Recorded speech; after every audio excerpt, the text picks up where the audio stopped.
Kevin O'Connor, and I'm president of Friends of the Rouge Watershed. Yes, it's Robb. I'm the general manager of Friends of the Rouge Watershed, which is a charitable environmental organization. So plant your first tree and then have a friend of the Rouge check your tree and give you approval. Once you've got that approval, then you're good to go and you can plant as many trees as you want. Friends of the Rouge each year involves about 4,000 students and community members and groups in planting over 60,000 native trees and wildflowers in the Rouge Park. So this is one of probably about 100 plantings we hold every year. And today we're happy to have the David Suzuki Foundation, Patagonia, and Birchmount Collegiate, Maplewood Vocational School, and a lot of volunteers and co-op students from various other schools.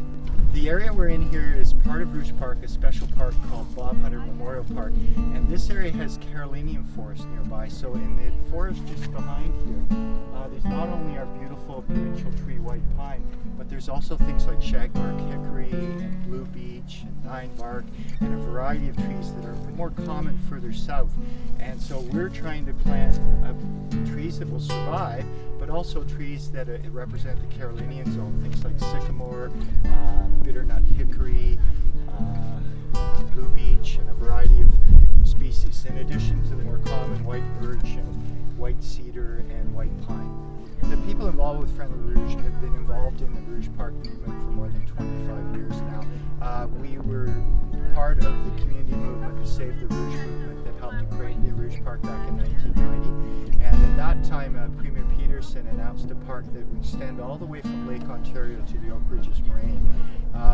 Recently, the last couple of years, we've seen the need for it to actually be a national park, to have the resources, the expertise, the funding, and also because the federal government owns more than 15,000 acres of land in North Markham and Pickering, that if it's added to the current Rouge Park, it'll finalize that link between Lake Ontario and the Oak Ridges Moraine. So we really need the federal government support to create a Rouge National Park. We need Parks Canada's expertise.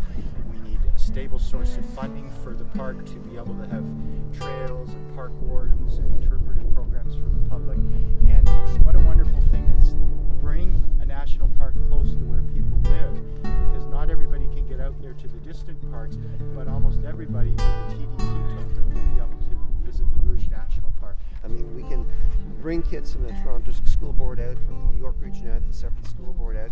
They can plant trees, but it doesn't have official park status, and it doesn't have the funding that would go with that.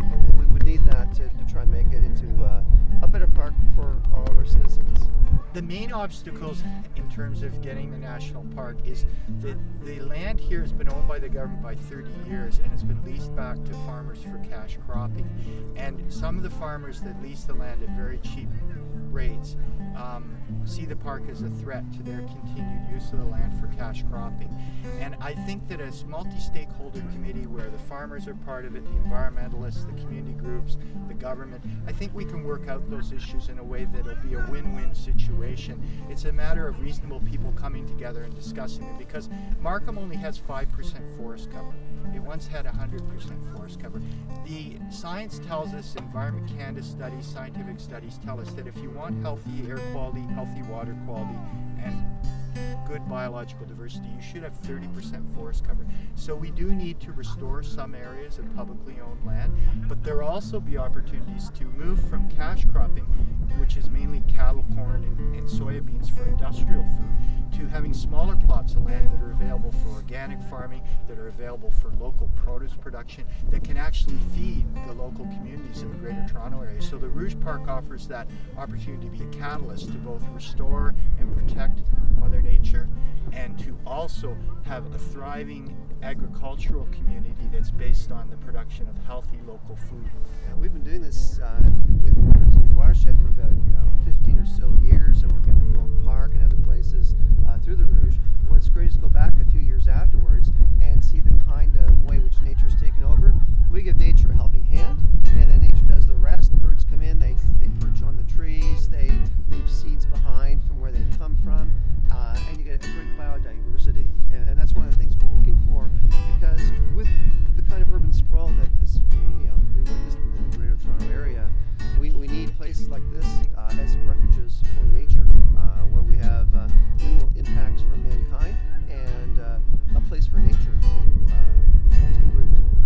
Friends of the Rouge is a largely volunteer-based organization. We rely on students and community groups to come out and help us do the work. And we also, what we're really bringing people out here is we want them to fall in love with the park. We want the next generation, particularly young people, to be the stewards of this park. As people like me get gray and older, we start to think of the next generation taking good care of something that we cherish so much. And so we really encourage people to come out, plant a tree, plant a wildflower, go on a nature walk. And there are many wonderful groups working in the Rouge, including Friends of the Rouge Watershed. So everybody's welcome to come out. You can reach us at www.frw.ca, and that's our website. You can write in that you'd like to be a volunteer, and we'll get back to you and let you know how you can become involved in making the Rouge a healthier place, a healthier ecosystem.